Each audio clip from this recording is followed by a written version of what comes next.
نحمده ونستعينه ونصلي على رسوله الكريم أما بعد باب من قام إلى جنب الإمام لعلة. حدثنا زكريا بن يحيى قال حدثنا ابن نمير قال أخبرنا هشام بن عروة عن أبيه عن عائشة رضي الله عنها قالت أمر رسول الله صلى الله عليه وآله وسلم أبا بكر أن يصلي بالناس في مرضه فكان يصلي بهم. قال عروة فوجد رسول الله صلى الله عليه وسلم في نفسه خفة فخرج فإذا أبو بكر يؤم الناس فلما رآه أبو بكر استأخر فأشار إليه أن كما أنت فجلس رسول الله صلى الله عليه وسلم حذاء أبي بكر إلى جنبه فكان أبو بكر يصلي بصلاة رسول الله صلى الله عليه وسلم والناس يصلون بصلاة أبي بكر. یہ باب ہے اس شخص کے بارے میں جو امام کے پہلو میں کھڑا ہو جائے کسی وجہ سے. امام بخاری فرماتے ہیں کہ ہمیں بیان کیا زکریا بن یحییٰ نے، وہ کہتے ہیں ہمیں بیان کیا ابن نمیر نے، وہ کہتے ہیں ہمیں خبر دی ہشام بن عروہ نے اپنے باپ عروہ سے، اور وہ عائشہ رضی اللہ عنہا سے وہ کہتی ہیں کہ رسول اللہ صلی اللہ علیہ وسلم نے ابو بکر رضی اللہ عنہ کو حکم دیا کہ وہ لوگوں کو نماز پڑھائے جب آپ بیماری میں تھے، بس وہ ان کو نماز پڑھاتے تھے.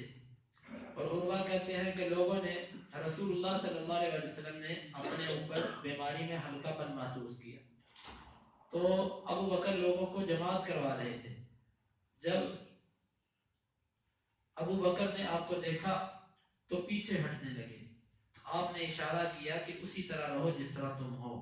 تو رسول اللہ صلی اللہ علیہ وسلم ابو بکر رضی اللہ عنہ کے برابر آ کر بیٹھ گئے ان کے پہلو میں، اور ابو بکر رسول اللہ صلی اللہ علیہ وسلم کی ابتدا میں نماز پڑھ رہے تھے اور لوگ ابو بکر کی ابتدا میں نماز پڑھ رہے تھے.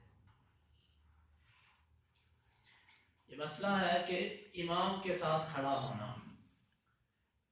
یہاں پر دو پہلوؤں سے گفتگو ہے. ایک تو یہ ہے امام بخاری رحمۃ اللہ علیہ یہ بتانا چاہتے ہیں کہ امام کے بالکل برابر کھڑا ہوا جا سکتا ہے چند صورتوں میں. گویا کہ یہ ضمناً رد ہے ان لوگوں پر جو کہتے ہیں کہ امام کے برابر نہیں کوئی کھڑا ہو سکتا. اگر دو بندے بھی ہیں ان میں سے ایک امام ہے اور ایک مقتدی ہے تو وہ کہتے ہیں کہ مقتدی تھوڑا سا پیچھے ہٹ کے کھڑا ہو اور امام تھوڑا سا آگے بڑھ کے ہو تاکہ امام اور مقتدی میں فرق ہو سکے. یہ اپنی طرف سے ایک بنایا ہوا باطل فرق ہے. قرآن و حدیث میں اس کا کہیں ذکر نہیں آتا. جب دو فرد ہوں ان میں سے ایک امام اور ایک مقتدی ہو تو دونوں برابر کھڑے ہوں گے. اس میں اشارہ حذاء کے لفظ سے ہے کہ رسول اللہ صلی اللہ علیہ وسلم ابو بکر کے برابر آ کر بیٹھ گئے. تو اس میں جن لوگوں کا یہ فقہی مسئلہ ہے کہ امام تھوڑا سا آگے ہو مقتدی تھوڑا سا پیچھے ہو جب ایک ہی صف میں دونوں ہو، یہ مسئلہ باطل ہے، اس میں رد ہے اس پر. اور دوسری بات یہ ہے کہ امام کے ساتھ کھڑا ہونا یہ چند صورتوں میں ہے کہ جس وقت ایک ہی مقتدی ہو وہ پیچھے صف میں کھڑا نہیں ہوگا کیونکہ اکیلے بندے کی صف نہیں ہوتی. اگر مقتدی صرف ایک ہے تو وہ امام کے ساتھ آ کر کھڑا ہوگا اور امام اور مقتدی دونوں پاؤں کے ساتھ پاؤں ملائیں گے، برابر کھڑے ہوں گے، کوئی آگے پیچھے والی بات نہیں ہوگی. ہاں اگر مقتدی عورت ہے تو عورت پیچھے کھڑی ہوگی، عورت مرد کے ساتھ نہیں کھڑی ہو سکتی. عورت اکیلی ہے تو اکیلی عورت کی صف ہو جائے گی، وہ پیچھے کھڑی ہوگی کیونکہ مجبوری ہے، وہ ساتھ نہیں کھڑی ہوگی. دوسری صورت یہ ہے کہ جگہ تنگ ہے، جگہ تنگ ہو پیچھے، یا پیچھے ایک ہی صف وہ پوری ہو چکی ہو اور کہیں جگہ نہ ملتی ہو مقتدی کو کھڑے ہونے کے لیے اور امام پہلی صف میں ہو تو پھر بھی مقتدی آگے آ کر امام کی دائیں جانب کھڑا ہو جائے. مثال کے طور پہ مسجد صرف اتنی ہے کہ جتنا یہ اندر کا حصہ ہے اور یہ ساری کی ساری بھر چکی ہے. مقتدی زیادہ ہو گئے اور یہ ساری کی ساری بھر گئی. تو اس صورت میں یہ ہے کہ بعد میں آنے والے مقتدی ان صفوں کو چیرتے ہوئے وہ آگے امام کی طرف بڑھیں گے اور امام کے ساتھ کھڑے ہو جائیں گے. امام کے ساتھ اس کی دائیں جانب کھڑے ہو جائیں گے کہ جس طرح کے دو امام ایک امام اور مقتدی کھڑے ہوتے ہیں اس طرح وہ کھڑا ہونا شروع ہو جائے گا. ایک دو تین چار زیادہ افراد بھی کھڑے ہو سکتے ہیں، ادھر بھی جگہ ختم ہو جائے، بالکل معاملہ ختم ہو جائے، پھر بائیں جانب بھی جا سکتے ہیں۔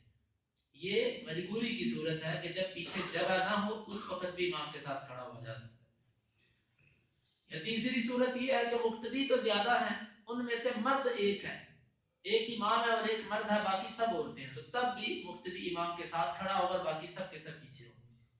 یا بعض دفعہ چوتھی صورت جس طرح کی حدیث میں ذکر ہے کہ ایسے بھی کبھی ہو سکتا ہے کہ امام جو اصل امام ہے وہ آ جائے اور مقتدی کو بھی وہ اپنے ساتھ ہی کھڑا کر لے، مقتدی کو بھی وہ اپنے ساتھ ہی کھڑا کر لے اور باقی مقتدی سارے پیچھے ہیں، جس طرح کہ ابو بکر رضی اللہ عنہ امام تھے، رسول اللہ صلی اللہ علیہ وسلم تشریف لائے، آپ امام بن گئے، ابو بکر رضی اللہ عنہ آپ کے مقتدی رہے لیکن آپ کے ساتھ کھڑے رہے، اور باقی سب کے سب جو مقتدی تھے وہ پیچھے تھے۔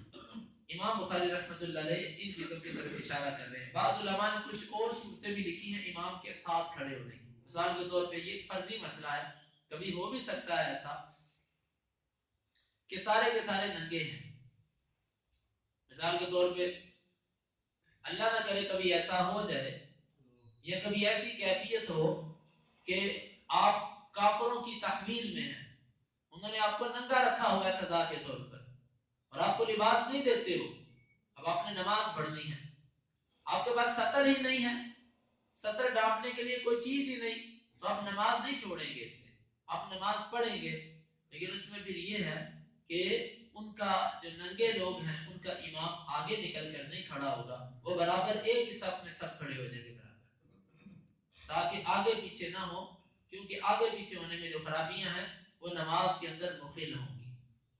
تو یہ بھی فقہاء نے، علماء نے، ابن حجر نے بھی یہاں پر ایک صورت بنائی ہے کہ اس صورت میں بھی امام کے برابر کھڑا ہوا جا سکتا ہے۔ بہرحال یہ چند صورتیں کسی وجہ سے امام کے ساتھ کھڑا ہوا جا سکتا ہے، مگر نہ اصل امام کا مرتبہ ہے کہ وہ آگے کھڑا ہو، اور مقتدی کا مقام یہ ہے کہ وہ امام سے پیچھے ہو۔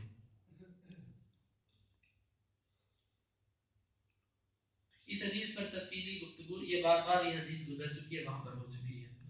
باب من دخل ليؤم الناس فجاء الامام الاول فتاخر الاول او لم يتاخر زادت صلاته فيه عائشة عن النبی صلی اللہ علیہ وسلم۔ یہ باب اور شخص کے بارے میں جو مصلی پر داخل ہو گیا، محراب میں داخل ہو گیا کہ وہ لوگوں کی جماعت کروائے، بس پہلا امام آ گیا، فتاخر الاول او لم يتاخر زادت صلاته، تو پہلا پیچھے ہٹ جائے یا نہ ہٹے تو اس کی نماز جائز ہے۔ باب کا مطلب یہ ہے، ایک امام ہے مستقل، اس نے اپنا کسی کو نائب مقرر کیا کہ میں کہیں جا رہا ہوں، وقت ہو جائے تو تم میرے بعد نماز پڑھا دینا۔ اب جس کو اس نے اپنا نائب مقرر کیا تھا وہ مصلی پر کھڑا ہو گیا، اس سے نماز شروع کر دی، اتنے میں جو اصل امام تھا وہ بھی آ گیا۔ اب یہ جو نائب ہے اس کا آیا کہ یہ نماز پڑھاتا رہے یا پہلے کے آنے کی وجہ سے پیچھے ہٹ جائے۔ امام بخاری کے باب سے یہ معلوم ہوتا ہے کہ دونوں طریقے جائز ہیں۔ اگر نائب کو پتہ بھی چل جائے کہ اصل امام آ گیا اور وہ نماز پڑھاتا بھی رہی تو ٹھیک ہے، اور اگر پیچھے بھی ہٹ جائے اصل امام کے احترام کی وجہ سے تو بھی ٹھیک ہے۔ یہ دونوں صورتیں جائز ہیں، وہاں پر کھڑا بھی رہ سکتا ہے اور پیچھے بھی آ سکتا ہے۔ یہ باب ہے۔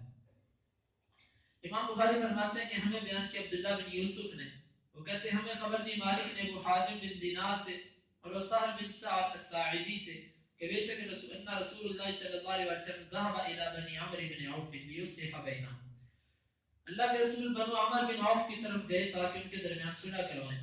فحانت الصلاۃ، پس نماز کا وقت ہو گیا۔ فجاء المؤذن الى ابي بکر، مؤذن ابو بکر رضی اللہ عنہ کے پاس آیا، فقال اتصلی للناس فاقیم، کیا تو لوگوں کو نماز پڑھائے گا میں اقامت کہوں؟ قال نعم، جی ہاں۔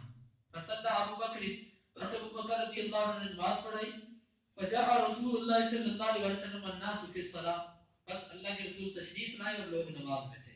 فتخلص حتى وقف في الصف، وقف في الصف فصفق الناس، بس آپ لوگوں کو چیرتے ہوئے آگے آ گئے یہاں تک کہ پہلی صف میں آ کر کھڑے ہو گئے۔ پس لوگوں نے تالیاں بجائیں. وکان ابو بکر لا یلتفت فی صلاته، اور ابو بکر نہیں دیکھتے تھے اپنی نماز میں، ادھر ادھر نہیں دیکھا کرتے تھے. فلما اکثر الناس التصفیق، جب لوگوں نے تالی بجانا زیادہ کی، التفت، انہوں نے دیکھا، فرآ رسول اللہ صلی اللہ علیہ وسلم، انہوں نے دیکھا کہ اللہ کے رسول ہے. فاشار الیہ رسول اللہ صلی اللہ علیہ وسلم ان یمکث مکانا، اللہ کے رسول نے ابو بکر کی طرف اشارہ کیا کہ اپنی جگہ پر ٹھہرے رہو. فرفع ابو بکر رضی اللہ عنہ یدیہ، ابو بکر نے ایسے اپنے ہاتھ اٹھا دیے. فحمد اللہ علی ما امرہ بہ رسول اللہ صلی اللہ علیہ وسلم من ذلک، انہوں نے اس پر اللہ کی حمد بیان کی کہ جو اللہ کے رسول نے ان کو حکم دیا تھا. ثم استأخر ابو بکر، پھر ابو بکر پیچھے ہٹ گئے. حتی استوى فی الصف، یہاں تک کہ وہ صف میں آ کر مل گئے، برابر ہو گئے. وتقدم رسول اللہ صلی اللہ علیہ وسلم، اور اللہ کے رسول آگے بڑھ گئے. فصلی، بس آپ نے نماز پڑھائی. فلما انصرف، جب وہ پھرے نماز سے فارغ ہوئے، قال یا ابا بکر ما منعك ان تثبت اذ امرت، تجھے کس چیز نے روکا تھا کہ تو اپنی جگہ پر رہتا جب میں نے تجھے حکم دیا تھا. فقال ابو بکر ما كان لابن ابي قحافه ان يصلي بين يدي رسول الله صلی اللہ علیہ وسلم، ابو قحافہ کے بیٹے کو یہ لائق نہیں دیتا کہ وہ آپ کے سامنے نماز پڑھائے. فقال رسول اللہ صلی اللہ علیہ وسلم ما لي رايتكم اكثرتم التصفيق، آپ لوگوں کی طرف متوجہ ہوئے، آپ نے فرمایا کیا ہے تمہیں کہ تم بہت تالیاں بجا رہے تھے. من نابہ شیء فی صلاته فلیسبح، جس کو کوئی چیز پیش آ جائے نماز میں وہ سبحان اللہ کہے. فإنه من سبح التفت الیہ، بے شک جس نے تسبیح کہی تو اس کی طرف دیکھا جائے گا. انما التسبیح للنساء، اور تالی بجانا تو عورتوں کے لیے ہے. واقعہ اس طرح ہے کہ نبی صلی اللہ علیہ وسلم سے ایک قبیلہ ہے عمر بن بنو عمر بن عوف، ان کی آپس میں لڑائی ہوئی. یہ قباء میں رہتے تھے، آپس میں لڑائی ہوئی، ایک دوسرے پر پتھر چلائے انہوں نے. رسول اللہ صلی اللہ علیہ وسلم کو پتا چلا، آپ نے اپنے صحابہ سے کہا آؤ ہم ان کی جا کر صلح کرواتے ہیں. یہ صلح کروانے کے لیے جب آپ گئے تو آپ نے، یہ عصر کا وقت جب ہوا، آپ نے اپنے صحابہ کو چھوڑا پیچھے. آپ نے فرمایا کہ اگر میں لیٹ ہو جاؤں، بلال سے کہا تو تو یوں کرنا کہ تو اذان کہنا اور تو جماعت کروا دینا. چنانچہ آپ لیٹ ہو گئے تو ابو بکر رضی اللہ عنہ کے پاس بلال آئے، انہوں نے اذان کہی اور کہا کہ اللہ کے رسول نے آپ کو حکم دیا تھا آپ جماعت کروا دینا، آپ آئیے اب جماعت کروائیے. ابو بکر رضی اللہ عنہ نے جماعت شروع کروائی. چونکہ انہوں نے سمجھا کہ اول وقت میں نماز پڑھنا بہتر ہے، پتہ نہیں اللہ کے رسول کب تشریف لائیں. نماز شروع کر دی، اتنے میں رسول اللہ صلی اللہ علیہ وسلم تشریف لے آئے. آپ صفوں کو چیرتے ہوئے آگے آ گئے. نماز ہو رہی تھی، آپ آگے پہنچ کے پہلی صف میں، اور یہاں پر پہنچ کر جب لوگوں نے یوں اپنے ہاتھ پر ہاتھ مارنا شروع کیا تو ابو بکر رضی اللہ عنہ دیکھتے نہیں تھے دائیں بائیں نماز کو. جب بہت زیادہ لوگوں نے ہاتھ پر ہاتھ مارا، انہوں نے دیکھا کہ مسئلہ کیا ہے، تو دیکھا کہ اللہ کے رسول صلی اللہ علیہ وسلم پہلی صف میں کھڑے ہیں. تو ابو بکر رضی اللہ عنہ نے، اللہ کے رسول نے یوں اشارہ کیا کہ اپنی جگہ پر رہو. ابو بکر رضی اللہ عنہ نے یوں ہاتھ کھڑے کر دیے، اللہ کی حمد بیان کے اور پیچھے ہٹ گئے، اور اللہ کے رسول صلی اللہ علیہ وسلم مصلی پر آ گئے. آپ نے نماز پڑھائی. جب نماز سے فارغ ہوئے تو آپ نے فرمایا ابو بکر میں نے تجھے کہا تھا کہ تو نماز پڑھاتا رہے، تو پیچھے کیوں ہٹا؟ تو فرمانے لگے اللہ کے رسول ابو قحافہ کے بیٹے کو یہ لائق نہیں ہے کہ وہ آپ کا امام بنے، آپ کے آگے کھڑا ہو کر نماز پڑھائے. اور پھر آپ نے لوگوں سے کہا کہ بھئی تم کیوں اتنی تالیاں بجا رہے تھے؟ جس کو کوئی عارضہ پیش آ جائے وہ نماز کے اندر سبحان اللہ کہے. تالی بجانا تو عورت کے لیے ہے، عورت ہاتھ پر ہاتھ مارے گی، اور یہ ایسے تالی نہیں ہے نماز کے اندر. اگر امام بھول جائے تو اس کا طریقہ یہ ہے کہ وہ ہاتھ پر یوں ہاتھ مارے گی، یہ ہے طریقہ. تو تالی ہاتھ پر ہاتھ مارنا عورت کے لیے ہے، مرد کے لیے نہیں ہے. مرد جب امام بھول جائے یا کوئی ایسا معاملہ پیش آ جائے تو وہ سبحان اللہ کہے. یہ ہے حدیث اور اس کا مفہوم. اب اس حدیث سے چند باتیں معلوم ہوں. پہلی بات تو امام بخاری کا استدلال سب سے پہلے، امام بخاری نے اس بات سے یہ استدلال کیا ہے کہ ایک مقام پر ابو بکر رضی اللہ عنہ پیچھے ہٹ گئے، اور جب آخری آپ کی بیماری تھی اس میں ابو بکر کو آپ نے پیچھے نہیں ہٹنے دیا، ساتھ ہی رکھا. اور ایک اور واقعہ کہ عبد الرحمن بن عوف رضی اللہ عنہ، ایک مرتبہ وہ امام تھے، آپ صلی اللہ علیہ وسلم لیٹ ہو گئے صبح کی نماز سے، تو عبد الرحمن بن عوف نے جماعت کروائی، تو وہ اللہ کے رسول نے ان کے پیچھے نماز پڑھی. عبد الرحمن بن عوف کے وہی امام رہے. تو ان ساری احادیث کی بنا پر امام بخاری نے باب ایسا قائم کیا کہ جو نائب ہے وہ پیچھے ہٹ جائے تو بھی ٹھیک ہے، اگر پیچھے نہ ہٹے خود ہی جماعت کرواتا رہے تو یہ بھی ٹھیک ہے۔ یہ ہے امام بخاری کا استدلال، کیونکہ بعض مقامات پر صحابہ کا پیچھے ہٹنا ثابت ہے، جس طرح کہ یہاں پر، اور بعض پر نہیں ہٹنا ثابت، جس طرح کہ عبد الرحمن بن عوف نے جب جماعت کروائی تو وہ پیچھے نہیں ہٹے، اللہ کے رسول بھی تشریف لے آئے پھر وہ پیچھے نہیں ہٹے۔ یہ امام بخاری کا استدلال۔ اس حدیث سے یہ معلوم ہوا کہ امام کو چاہیے کہ وہ اپنی رعایا کا خیال کرے اور ان کے جو آپس کے معاملات ہیں ان کا خود ایکشن لے۔ ضروری نہیں کہ وہ اپنے کیس آپ کے پاس لے کر آئیں تو آپ ان کے درمیان صلح کروائیں یا ان کے معاملات کو سماعت کریں۔ آپ کو معلوم ہے کہ دو مقتدیوں کا آپس میں اختلاف ہو چکا ہے، وہ آپ کو کہتے ہیں یا نہیں کہتے، آپ خود ان کے پاس چلے جاؤ اور ان کے آپس میں صلح کرو۔ یہ ایک امام کا، ایک رہبر کا، ایک استاد اور معلم اور مربی کا یہ حق بنتا ہے کہ وہ لوگوں کے اور گھریلو معاملات کے اندر بھی جائے، گھریلو معاملات کی اصلاح کے لیے جائے کہ بھئی آپ کے گھر کا معاملہ الجھا ہوا ہے، کیا مسئلہ ہے آپ کا۔ یہ ایک امام کا حق ہے، ایک امام کی ذمہ داری بہت بڑی ہوتی ہے اگر وہ اس کو سمجھے تو ایک گھریلو معاملات کے اندر بھی وہ اصلاح کی خاطر جائے، فساد کی خاطر نہیں۔ اور دوسری بات کہ امام اپنا نائب مقرر کر سکتا ہے۔ رسول اللہ صلی اللہ علیہ وسلم نے یہاں پر اپنا نائب ابو بکر کو مقرر کیا، امام کو جب کہیں جانے کی ضرورت پڑے تو اپنا نائب مقرر کر دے۔ تیسری بات یہ معلوم ہوئی کہ اصل اذان اور امام کو نماز کا وقت بتلانا یہ مؤذن کی ذمہ داری ہے۔ اسی لیے آپ نے ابو بکر بلال سے کہا کہ تم اذان دینا اور پھر ابو بکر سے کہہ دینا کہ نماز پڑھا۔ تو بلال رضی اللہ عنہ نے اذان دی اور اس کے بعد ابو بکر سے پوچھا کہ نماز پڑھاؤ گے، مطلب ابھی پڑھاؤ گے کہ ذرا انتظار کرو گے اللہ کے رسول کا۔ تو ابو بکر رضی اللہ عنہ نے سمجھا کہ اول وقت میں نماز پڑھنا بہتر ہے، انہوں نے کہا میں نماز پڑھاتا ہوں۔ پھر اس کے بعد بلال رضی اللہ عنہ نے اقامت کہی اور جماعت شروع کر دی۔ رسول اللہ صلی اللہ علیہ وسلم صفوں کو چیرتے ہوئے آگے آئے۔ ایک حدیث کے اندر ممانعت ہے، آپ نے فرمایا کہ لوگوں کو تکلیف دے کر پہلی صفوں میں نہ آؤ، لوگوں کی گردنیں پھلانگ کر نہ آؤ پہلی صف میں، جہاں پر تمہیں جگہ ملے وہیں پر بیٹھ جاؤ۔ ان دونوں میں علماء نے دو طریقے سے تطبیق پیش کی ہے۔ ایک تو یہ ہے کہ یہ حکم امام کے لیے خاص ہے، امام لوگوں کو چیرتے ہوئے آگے آ سکتا ہے جس طرح کہ رسول اللہ صلی اللہ علیہ وسلم امام تھے اور آپ تشریف لے آئے۔ یا دوسری تطبیق یہ دی جاتی ہے کہ وہ جو اللہ کے رسول نے منع فرمایا ہے وہ اس حالت میں ہے کہ جب پہلی صف میں جگہ نہ ہو، لوگ بیٹھے ہوئے ہیں، پہلی صف میں جگہ نہیں ہے، آپ ایسے لوگوں کو تنگ کرتے کرتے کرتے آ کر کسی کے درمیان گھس جاتے ہو، یہ غلط ہے۔ لیکن اگر پہلی صف میں جگہ موجود ہے، لوگ اپنی سستی اور عدم دلچسپی کی وجہ سے پیچھے بیٹھے ہوئے ہیں، تو پھر آپ ان کو پھلانگ کر آگے آ سکتے ہیں کیونکہ آگے جگہ موجود ہے۔ اور اسی طرح اس سے یہ بھی بات معلوم ہوئی، ابن عبد البر تو فرماتے ہیں کہ یہ اللہ کے رسول کے ساتھ خاص ہے کہ نائب کا پیچھے ہٹ جانا اصل کے آنے پر یہ صرف اللہ کے رسول کے ساتھ خاص ہے، اور کوئی ایسا نہیں کر سکتا۔ لیکن امام شافعی رحمہ اللہ اور کچھ علماء کا یہ موقف ہے کہ نہیں، اگر اصل کوئی بھی امام جب آ جائے تو نائب پیچھے ہٹ سکتا ہے، ضروری نہیں پیچھے ہٹ سکتا ہے۔ اس سے یہ بات بھی معلوم ہوئی کہ نمازی کو اشارے کے ساتھ کوئی بات سمجھائی جا سکتی ہے، اس سے نماز نہیں ٹوٹتی۔ جو بعض لوگ کہتے ہیں کہ حرکت کثیر اور حرکت قلیل اس کا کوئی معیار ان کے پاس نہیں ہے، اب اللہ کے رسول نے یوں اشارہ کر دیا، معلوم ہوا نماز کے اندر کوئی بات سمجھی بھی جا سکتی ہے، سمجھائی بھی جا سکتی ہے اشاروں کے ساتھ، اشارے سے آپ نے سمجھا دیا کہ اپنی جگہ پر رہو۔ اور ابو بکر رضی اللہ عنہ نے اللہ کی حمد بیان کی اور ہاتھ کھڑے کر دیے۔ اب ابو بکر کی بھی نماز کسی نے نہیں کہا کہ نماز ٹوٹی، بلکہ پچھلی صف میں آ گئے، اس ساری حرکت سے بھی نماز نہیں ٹوٹی۔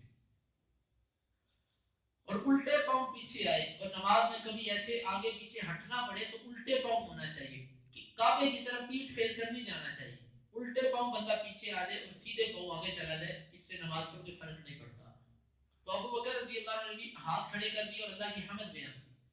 بعض روایات میں آتا ہے کہ اشارے سے اللہ کی حمد بیان کی، اور بعد میں آتا ہے کہ اللہ کی حمد بیان کی، بہرحال اگر لفظ بھی بولے ہوں تو اس سے نماز نہیں ٹوٹتی، جس طرح کہ سبحان اللہ کہہ کر امام کو لقمہ دیا جاتا ہے اور اس سے نماز نہیں ٹوٹتی، اسی طرح اللہ کی حمد بیان کی اور نماز نہیں ٹوٹتی۔ یہ حمد کس لیے تھی؟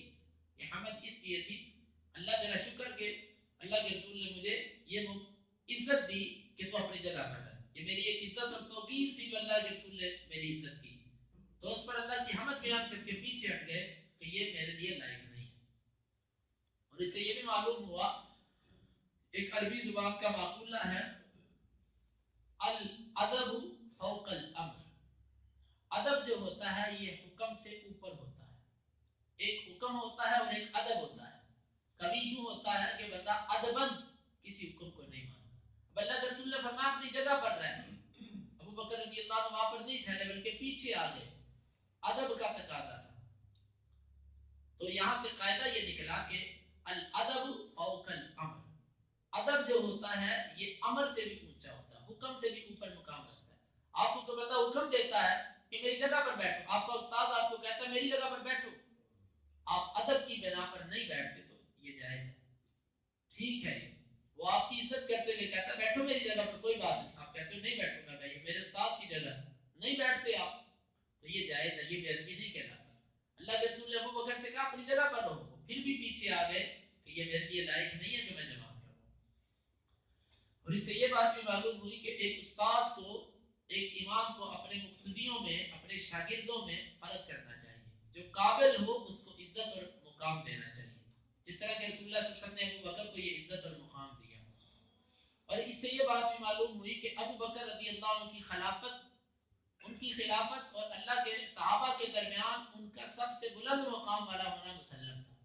اسی لیے رسول اللہ صلی اللہ علیہ وسلم نے اپنی زندگی میں بھی انہی کو ہی امام مقرر کیا. اور اس سے یہ بات بھی معلوم ہوئی کہ اگر امام بھول جائے تو اس کو سبحان اللہ کہا جائے گا.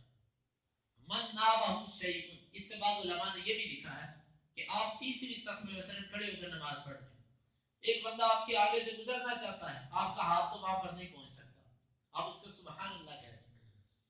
آگے کوئی گزرنا چاہتا، آپ کا ہاتھ وہاں تک نہیں جا رہا، اب اس کو سبحان اللہ کہہ رہے ہیں. کیونکہ من نابہ شیء فی الصلاۃ، جس کو نماز میں کوئی چیز پیش آ جائے، یا کوئی بندہ باہر سے ایسے آپ سے گفتگو کرنا چاہتا ہے، آپ اس کو کھنگورے کے ذریعے سمجھا سکتے ہیں کہ میں نماز میں ہوں. جس طرح کہ علی رضی اللہ عنہ کے بارے میں آتا ہے کہ وہ آپ کے حجرہ مبارک کے باہر آتے، نبی صلی اللہ علیہ وسلم سے بات کرنا چاہتے تو اللہ کے نبی کھنگورا لے کر ان کو سمجھا دیتے کہ میں نماز پڑھ رہا ہوں.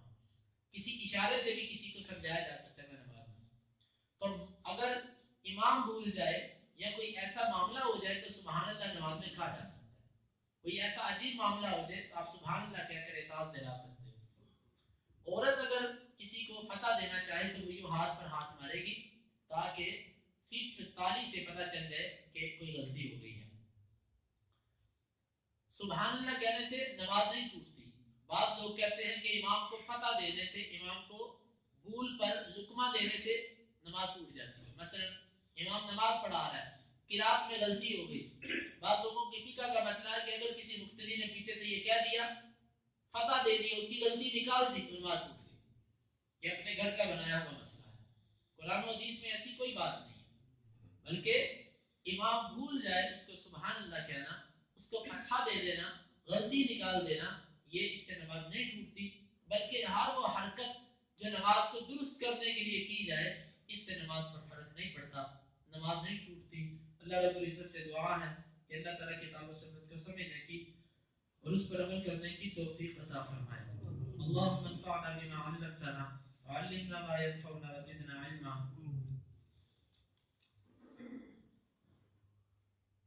اس سے یہ بات بھی معلوم ہوئی کہ اگر امام مقتدیوں میں کوئی غلطی دیکھے تو اس کو فوراً نماز کے بعد بھی اس کی اصلاح کر دے، اس کو نظر انداز کرنا درست نہیں. اللہ کے رسول نے ان میں یہ چیز دیکھی کہ سب ہاتھ پر ہاتھ مارے جا رہے ہیں. میں تم کیا کر رہے تھے نماز کے اندر، کیوں ہاتھ پر ہاتھ مارے جا رہے تھے؟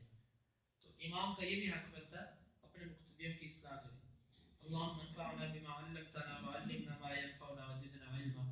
اللهم اقسم لنا من خشيتك ما تحول به بيننا وبين معصيتك، ومن طاعتك ما تبلغنا به جنتك، ومن اليقين ما تهون به علينا مصائب الدنيا.